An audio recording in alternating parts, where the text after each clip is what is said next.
दोस्तों स्वागत है आपका सॉल्यूशन अभिषेक यूट्यूब चैनल पर, जहां पर आपको डेली करंट अफेयर्स प्रोवाइड कर रहे हैं जिससे कि आपको जीके में हेल्प मिल सके आपके हर कम्पिटिटिव टाइप एग्जाम्स में। चलिए शुरू करते हैं हमारे आज के करंट अफेयर्स से। पर आगे बढ़ने से पहले अगर आप इस चैनल पर नए हैं तो सब्सक्राइब करें और बेल आइकन बटन को प्रेस करें। इस वीडियो को एंड तक देखकर आप अपना फीडबैक हमें कमेंट बॉक्स में ज़रूर दें। और जो आज का हमारा टॉपिक है, ये पहली बात तो ये डेली करंट अफेयर्स ही है, पर ये वीकली करंट अफेयर्स के अंदर आ जाता है। और जो हमारा टॉपिक है आज वो डिफेंस अपडेट से रिलेटेड है। जो भी 1 वीक के अंदर मेजर डिफेंस अपडेट हुए हैं, मेजर मतलब बहुत बड़े जो हुए हैं, जो एकदम इम्पॉर्टेंट है, वो हम आपके लिए लाए हैं। तो आप इसमें सहयोग बनाएं और वीडियो को एंड तक जरूर देखें, जो कि आपको वीडियो बहुत पसंद आने वाली है। चलिए आगे बढ़ते हैं हमारे नेक्स्ट फर्स्ट क्वेश्चन की ओर। जो हमारा फर्स्ट क्वेश्चन है वो है, निम्नलिखित में से कौन सा हेलीकॉप्टर जनवरी 2022 में भारतीय नौसेना के अंडमान निकोबार कमान से जो कमान के बेड़े में है, ये बेड़े में शामिल किया गया है। जो नौसेना के बेड़े होते हैं उनमें निकोबार कमान में शामिल करा गया है इसको। तो इसका आंसर है ऑप्शन नंबर 2 ALH ध्रुव MK 3rd। अब जिन्होंने भी एक हफ्ते का करंट अफेयर मुझसे लगातार पढ़ा होगा, हालांकि मैं खुद रेगुलर नहीं था लेकिन फिर भी मैंने आपके मेजर करंट अफेयर्स कवर करवा दिए हैं, तो आप इसका भी आंसर ज़रूर दे पाएंगे। इसके बारे में डिटेल फॉर्म में जानते हैं। अब जो स्वदेश निर्मित 2 अत्याधुनिक हल्के हेलीकॉप्टर हैं, ये ALH ध्रुव MK 3rd, इनको 28 जनवरी 2022 को पोर्ट ब्लेयर में भारतीय नौसेना की अंडमान निकोबार कमान के बेड़े में शामिल किया गया था। अब जो स्वागत समारोह है INS उत्कृष्ट में आयोजित करा गया था। 2 शक्तिशाली शक्ति इंजन जो है, आधुनिक रडार, इलेक्ट्रो ऑप्टिकल सेंसर आदि से लैस हेलीकॉप्टर अधिकतम 14 सैनिकों के साथ दिन रात मिशन को अंजाम देने में ये सक्षम है। और जो अत्याधुनिक हल्के हेलीकॉप्टर हैं ये ALH MK 3rd इनका नाम है। आपको इनका नाम याद रखना है और ये भी याद रखना है कि क्या ये है अत्याधुनिक हल्के हेलीकॉप्टर, क्योंकि ये इंपॉर्टेंट है, पेपर में पूछे जाते हैं। हिंदुस्तान एरोनॉटिकल लिमिटेड द्वारा ये डिज़ाइन और विकसित करा गया है। अब जो हिंदुस्तान एरोनॉटिक्स लिमिटेड है, इसके बारे में जानते हैं। स्थापना 1940 में हुई थी। मुख्यालय बेंगलुरु कर्नाटका में है। अध्यक्ष कौन है? R माधवन वर्तमान में। ठीक, वर्तमान में जो कौन है इसके जो अध्यक्ष है वो है R माधवन। चलिए आगे बढ़ते हैं हमारे क्वेश्चन नंबर 2 की और इसके बारे में जानते हैं। अब रक्षा मंत्रालय की पहल के तहत पूर्व सैनिकों के लिए शस्त्र सेना झंडा दिवस कोष में अब कितने करोड़ आवंटित करे गए हैं? तो इसका आंसर है ऑप्शन नंबर 2 320 करोड़ रुपए आवंटित करे गए हैं। आगे बढ़ते हैं हमारे डिटेल फॉर्म में जानते हैं इसके बारे में। अब जो भूतपूर्व सैनिक कल्याण विभाग है DESW, इन्होंने शस्त्र सेना झंडा दिवस कोष के लिए 320 करोड़ रुपए आवंटित करे हैं, दिए हैं। रक्षा मंत्रालय मिनिस्ट्री ऑफ डिफेंस जिसे कहते हैं शस्त्र सीमा बल वृद्धि दिवस पर इन्होंने जो पूर्व सैनिकों को ESM कल्याण के लिए 3 नई पहल शुरू करी है। अब जो पुनर्वास महानिदेशालय के नए सेवानिवृत्त ESM को लगभग 7,900 नौकरी पत्र जारी करे जाएंगे। DESW जो है यानी भूतपूर्व सैनिक कल्याण विभाग, इन्होंने एक समर्पित रक्षा पेंशन शिकायत निवारण पोर्टल भी लॉन्च करा है। चलिए आगे बढ़ते हैं क्वेश्चन नंबर 3 की ओर। ये है, भारतीय सेना ने सेना दिवस पर अपने कर्मियों के लिए एक हल्की और अधिक जलवायु के अनुकूल लड़ाकू वर्दी पेश करी है। निम्नलिखित में से किसकी सहायता से नई आर्मी कॉम्बैट पैटर्न यूनिफॉर्म विकसित की गई है? वैसे तो इसका आंसर ऑप्शन नंबर 3 है national institute of fashion technology. मैंने आपको इसके बारे में बताया था।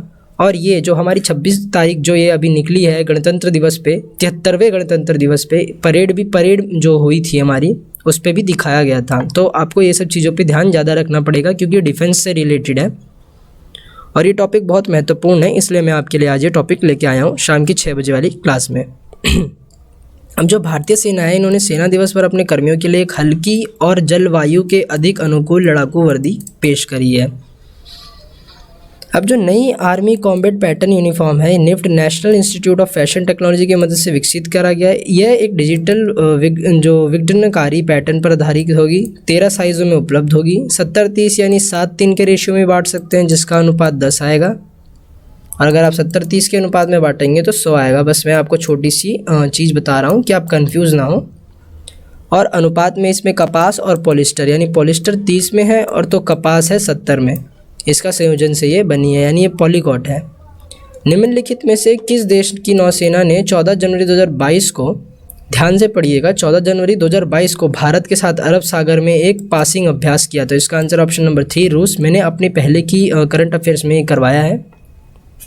अब जो भारत और रूस नौसेनाओं ने 14 जनवरी 2022 को अरब सागर में एक पासिंग अभ्यास करा। भारतीय नौसेना के स्वदेशी रूप में से जो ये डिज़ाइन और निर्मित निर्देशित मिसाइल है विध्वंसक INS कोची ने रूसी संघ की नौसेना के जो विध्वंसक एडमिरल ट्रिब्यूट्स के साथ इन्हें अभ्यास करा। ये एक पासिंग अभ्यास है सुनिश्चित करने के लिए किया जाता है कि इसमें भाग लेने वाले दो नौसेनाओं आपदा या युद्ध के समय सुचारू रूप से समन्वय और संवाद करने में सक्षम रहे। मतलब है कि एक तरह से ग्रुप की भांति लड़ें, ये नहीं कि आपस में ही लड़ बैठे। और तालमेल होना बहुत ज़रूरी होता है। अगर बाई चांस कोई एक देश हमसे लड़ने आ रहा है जिसके पास बहुत सारे देश हैं, तो हमारे पास भी कोई ऐसा देश होना चाहिए कि क्या बोलते हैं कि हम भी लड़ सके उनसे। जैसे कि हमारी बांग्लादेश वाली लड़ाई याद ही होगी आप सबको, जब हमने बांग्लादेश आज़ाद कर दिया था पाकिस्तानियों से। तो इसका आंसर बताइए मुझे। जनवरी 2022 में भारतीय सेना के अगले सेना उप प्रमुख के रूप में किसे नियुक्त करा गया है? तो इसका आंसर है ऑप्शन नंबर 1 मनोज पांडे। अब मैं आपके लिए डिफेंस का जो ये मेन टॉपिक है इसलिए लाया हूँ कि डिफेंस से ना आपको जीके मिलेगा, आपको स्टैटिक जीके मिलेगा, आपको करंट अफेयर मिलेगा और आपको जनरल स्टडीज़ के अंदर भी बहुत सारी चीज़ें मिल सकती है। तो आप एक डिफेंस एक ऐसा अपडेट हो जाता है कि करंट अफेयर से भी ज़्यादा महत्वपूर्ण हो जाता है। तो मैं आपके लिए टॉपिक लाया हूँ और आप इसको पढ़ के इसका जो PDF है डाउनलोड करके आप खुद रिवीजन करके एक बार ढंग से, मैं तो आपके लिए रिवीजन लाया हूँ लेकिन आपको फिर से खुद रिवीजन करना पड़ेगा। अगर मुझसे कोई चीज़ छूट जाए तो आपको उसे ढंग से पढ़ना पड़ेगा और आप इसको पढ़ने के बाद इसमें से कम 5 या 6 क्वेश्चन तो आते ही आते हैं। तो आपके लिए 5 या 6 नंबर भी पक्के रह जाएंगे। चलिए इसके बारे में डिटेल फॉर्म में जानते हैं। अब सरकार ने पूर्वी सेना commander lieutenant general Manoj Pande को अगले थल सेना अध्यक्ष के रूप से नियुक्त करने के प्रस्ताव को मंजूरी दी है। थल सेना है, आप ये चीज़ याद रखें। General Pande lieutenant general CP जो मोहंती की जगह लेंगे। ये 31 जनवरी 2022 को सेवानिवृत्त होने वाले हैं और ये पहले सेना मुख्यालय में जो पहले ये काम करते थे क्या थे, महानिदेशक थे। कहाँ पे? सेना मुख्यालय में। इन्होंने ऑपरेशन विजय और ऑपरेशन पराक्रम सक्रिय रूप से भाग लिया है इन्होंने ऑपरेशंस में। ये जो ऑपरेशन विजय है इनके बारे में आप जानते होंगे। अब क्वेश्चन नंबर 6 की ओर चलते हैं। भारत ने जनवरी 2022 में ओडिशा तट से किस सुपरसोनिक क्रूज मिसाइल के एक जो संस्करण है इसका सफलतापूर्वक परीक्षण करा? अब जिसने फिर से मेरी करंट अफेयर्स पढ़े होंगे उसने इसका आंसर आराम से दे दिया होगा। इसका आंसर है ब्रह्मोस। इनका आंसर उन्हें आराम से पता होगा। आप हालांकि जिसने नहीं पढ़ा वो भी देख सकते हैं, आपका वीकली करंट अफेयर तो अपडेट हो ही जाएगा। अब भारत ने 20 जनवरी 2022 को उड़ीसा तट से सुपरसोनिक क्रूज मिसाइल ब्रह्मोस के एक नए संस्करण का सफलतापूर्वक परीक्षण करा। मिसाइल ने निर्धारित लक्ष्य पर सटीक निशाना लगाया और ब्रह्मोस मिसाइल जो इसकी स्पीड है 2.8 मैच या फिर मैक ध्वनि की गति से लगभग 3 गुना, जो ध्वनि की गति होती है उससे 3 गुना ज़्यादा है ये, 3 गुना ज़्यादा है ये, इससे गति से उड़ान भरती है।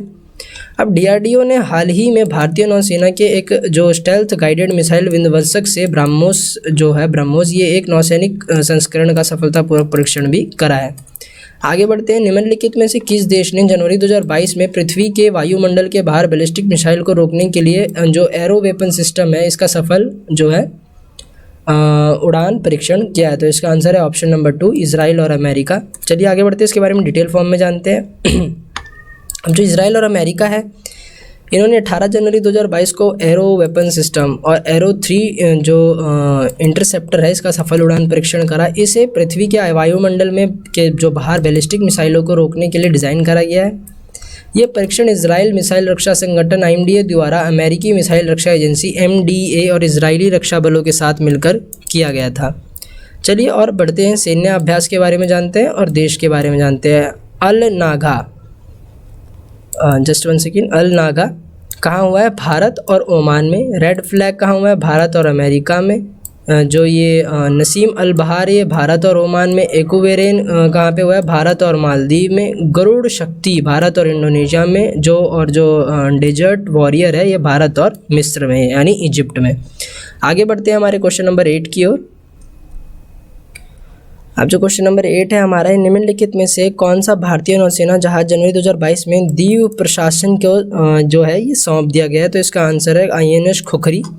इसके बारे में जानते हैं। INS खुखरी जो मतलब आपको इस क्वेश्चन के बारे में पता होना चाहिए ज़्यादा, बस और कुछ खास बात है नहीं इसमें, इसलिए मैंने इसमें डिटेल फॉर्म बहुत कम डाली है।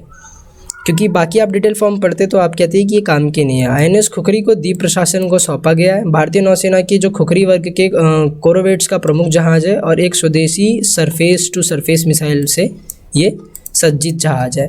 तो बस इतना सा ही था। चलिए आगे बढ़ते हैं क्वेश्चन नंबर 9 की ओर। निम्नलिखित में से कौन सा राज्य जनवरी 2022 में 180 करोड़ रुपए की लागत से संगोली रायना के नाम पर एक सैन्य स्कूल स्थापित करने जा रहा है? तो इसका आंसर है option number 1 Karnataka. Option number 1 Karnataka इसका आंसर है। आगे बढ़ते हैं। कर्नाटक के जो मुख्यमंत्री हैं बसवराज बोम्मई ने जानकारी दी है कि राज्य सरकार 180 करोड़ रुपए की लागत संगोली रायना के नाम पर एक सैन्य स्कूल स्थापित करने जा रहा है। अब इसके बारे में और डिटेल फॉर्म में जानते हैं।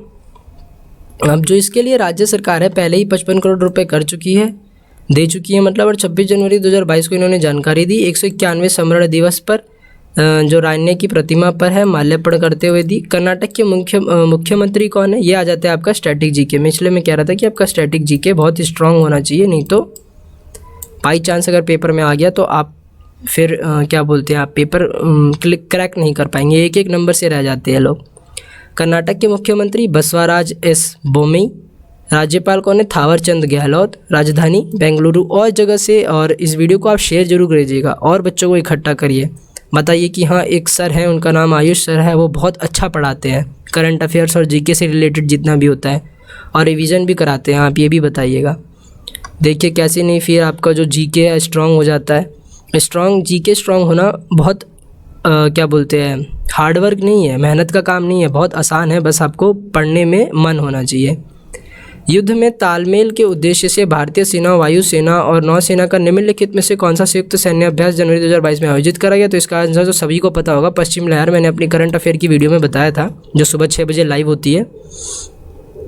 अब एक 20 दिवसीय संयुक्त सैन्य अभ्यास पश्चिम लहर XPL 2022, जिसका उद्देश्य भारतीय नौसेना, वायुसेना और सेना के, अब एक चीज़ ध्यान रखिएगा, ये जो भारतीय नौसेना, वायुसेना और सेना के जो हैं ये सारे भारतीय ही हैं, सेना भी और वायुसेना भी। तो ये ना सोचे कि कोई दूसरा देश है। अव्यय से जुड़े युद्ध में तालमेल बनाना है। अरब सागर में पश्चिम तट के जो निकट संपन्न किया गया है उसके बारे में है, और ये 25 जनवरी 2022 को संपन्न हुआ। 40 से अधिक जहाज़ों और पनडुब्बियों की भागीदारी है। इंडियन एयरफोर्स यानी क्या बोलते हैं, भारतीय वायुसेना की सुखोई 30 MKI और जैगवार समुद्री स्ट्राइक विमान के साथ साथ उड़ान भरने वाला ये विमान शामिल थे।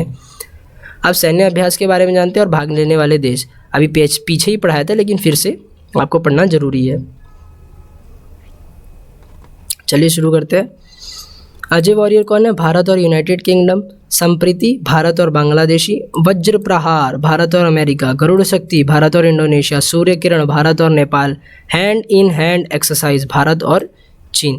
तो आपको ये सब ध्यान रखना चाहिए। और मैंने आज सुबह की करंट अफेयर्स की वीडियो भी डाली है, आप वहाँ पे भी जाके देख सकते हैं, जितने भी नए बच्चे आप इस वीडियो को देख रहे हैं। चीन से रिलेटेड बहुत इंपॉर्टेंट न्यूज़ है, तो आप वो भी देख सकते हैं, बहुत ज़्यादा ही इंपॉर्टेंट है एक तरह से मान लीजिए। तो दोस्तों आज के लिए इतना ही। Thanks for watching. तब तक के लिए इस वीडियो को आप लाइक एंड शेयर करें, सब्सक्राइब करें, बेल आइकन बटन दबाएं। और ये वीडियो शाम को 6 बजे लाइव आती है या फिर प्लेलिस्ट में ऐड हो जाएगी, तो आप वहाँ से भी देख सकते हैं। और ये आप एक छोटा सा आइकन देख रहे होंगे PDF वाला, ये PDF वाला जो आइकन है छोटा सा, इसका मतलब है कि जो आपको PDF है वो आपको हमारे ये टेलीग्राम चैनल पर, टेलीग्राम जो ग्रुप है इसमें 1 से 2 दिन बाद कम से कम, क्योंकि जो PDF है उसको प्रोड्यूस करने में थोड़ा सा टाइम लगता है। प्रोडक्ट मतलब एक तरह से मान लीजिए कि अब इतना सारा वीडियोस बनाने का काम रहता है तो उसमें थोड़ा सा डिले हो जाता है 1-2 दिन का। तो आप बुरा मत मानिएगा कि हाँ 1-2 दिन बाद दे रहे हैं, तब तक आप वीडियो देखिए, वीडियो से शॉर्ट नोट्स बना लीजिए, क्योंकि PDF तो आपको मिल ही जाएगी। उसका जो लिंक है टेलीग्राम ग्रुप का वो वीडियो की डिस्क्रिप्शन में है। तब तक के लिए जय हिंद, वंदे मातरम।